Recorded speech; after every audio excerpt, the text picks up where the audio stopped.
Houston integrity for stowage. Can you please track that we are going to keep the card readers deployed for a few more hours? Please do not let that slip our memory.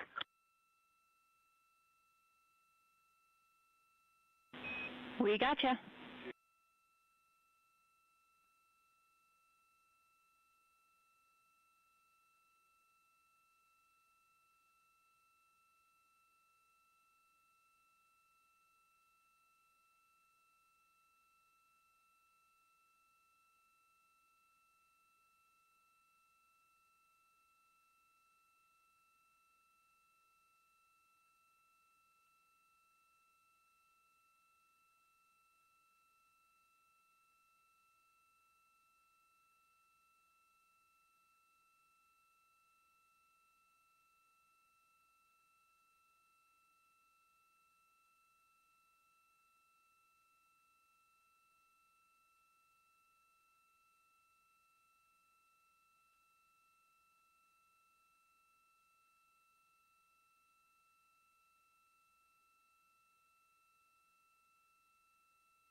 This is Mission Control Houston.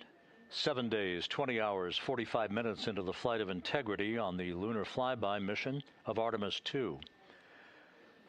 The repositioning of one of the solar array wings on integrity, giving us a view of the Earth.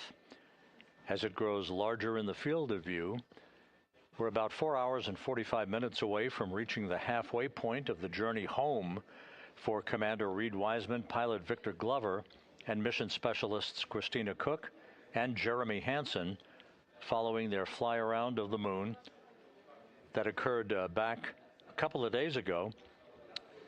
One of the highlights of this mission in this test flight of Orion's spacecraft that will culminate with the splashdown of the astronauts and integrity in the Pacific southwest of San Diego on Friday night at 7:07 p.m. Central Time, 5:07 p.m. Pacific Time, just 2.5 hours before sunset. The crew is well into its ninth flight day.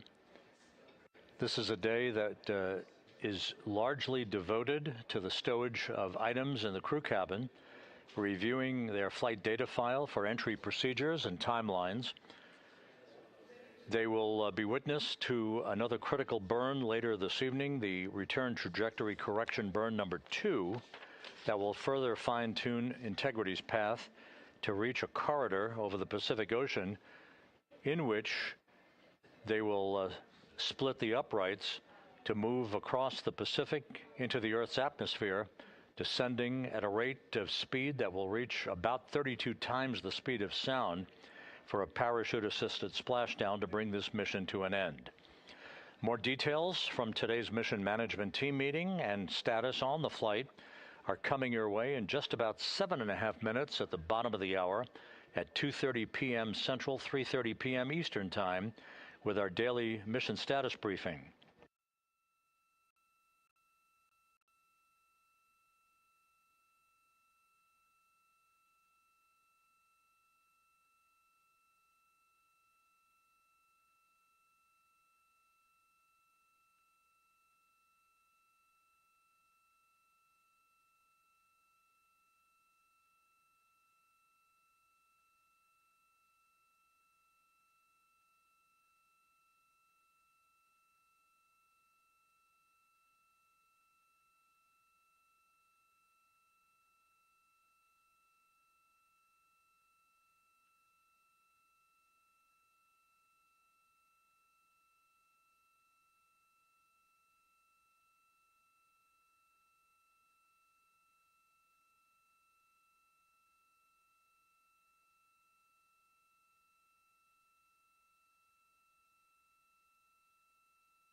Artemis II mission is a test mission of the Orion space capsule.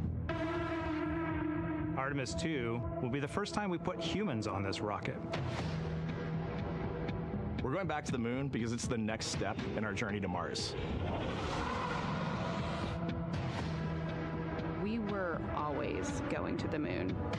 Pushing ourselves to explore is just core to who we are. That's a part of being a human. And liftoff. We shall return. Continuing to test out every bit of Orion. Coming back to Earth, 7 miles a second. When humanity sets big goals, we can bring together genius from around the world. You have the best people on planet Earth putting this vehicle together. That's what's up. To innovate for the benefit of humanity and to inspire the world through discovery. And here we go.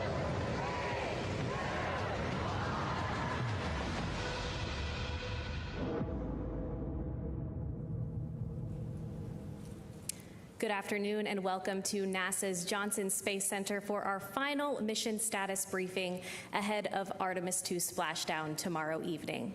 We are joined by a panel of specialists today. Joining us is NASA Associate Administrator Amit Shathria, Artemis II Flight Director Jeff Radigan, and Artemis II Orion Vehicle Manager Breniel Rodriguez. We are going to be taking questions from media here in the room and through our phone bridge today, but before we get started, we will kick it off with some opening remarks. Amit, go ahead. Good afternoon. Tomorrow evening, Reed, Victor, Christina, and Jeremy, the crew of Artemis II, will come home. They will have traveled 400,000 miles. They will have seen what no living person has seen. They will have tested every system on the spacecraft and the environment it was built for, and they will have given us 10 days of data that will shape every mission that comes after. The test is not complete. Tomorrow, the Orion spacecraft will enter the Earth's atmosphere at approximately 25,000 miles per hour. That heat shield, the thermal protection system, which is built by American hands and American factories for materials designed to withstand temperatures that approach the surface of the sun, will bear the full force of that reentry. Every system we've demonstrated over the past 9 days, life support, navigation, propulsion, communications, all of it depends on the final minutes of flight. We have high confidence in the system and the heat shield and the parachutes and the recovery systems we put together. The engineering supports it, the Artemis I flight data supports it, all of our ground test supports it, our analysis supports it, and tomorrow the crew is going to put their lives behind that confidence. Until then, the flight control team, the engineering team, the recovery forces in the Pacific, to every engineer, every technician that's touched this machine, tomorrow belongs to you. The crew has done their part. Now we have to do ours. With that, I'll turn it over to Jeff. Thanks, Amit. I will mention that the crew's had a great time in space, and they've really enjoyed doing all of the checkouts that they've done. Of course, the lunar flyby was quite a day. But now we absolutely turn towards entry. And so Rick Henfling and the entry team are on console today, getting ready, doing all of the pre-entry checks, and ensuring that the cockpit is configured for entry, which will, of course, occur tomorrow. I do have a few times for you as the capsule comes in. Of course, we'll hand back from the DSN network to the TDRS network at 6:15 local Central Time. And then the crew module and the service module is going to separate around 6:33. We would do a crew module raise burn to take the crew module slightly away from the service module as it comes down. And then we'll enter blackout at 6:53 local Central Time. About 10 minutes later, the drogue chutes will deploy at 7:03, and then the main chutes will be right behind them a minute later. And with that, I'll hand it over to Branielle. Thank you, Jeff. So the spacecraft team and the Orion team, we've been doing an assessment over the last few days with an integrated team from flight operations and all of our subject matter experts here within Orion. And we've reviewed all the systems, we've reviewed all the reentry procedures and activities, and we are good to go. And so the team's done an excellent job walking through those, ensuring that those systems on board Orion and on the ground are ready to support. Orion remains healthy. It's been working fantastic. And Debbie showed you some images yesterday of our TPS system, our thermal protection system. And we completed those assessments and everything looks really, really well to continue on. So we're ready to go inside the vehicle, the spacecraft systems. It's a nice 75 degrees, so kind of like a winter day in Houston. And it's crew's loving it. So everything is looking really well from the vehicle standpoint. Thank you. All right, we'll start with questions here in the room. Please raise your hand if you have a question. Eric. Eric Berger, Ars Technica. Thanks for doing this. Question for either Amit or Jeff, I think. Back a little more than a decade ago, the Curiosity mission had its 7 minutes of terror. And I'm not trying to imply anything, but I want to get a sense of the 13 minutes of entry from entry interface to splashdown.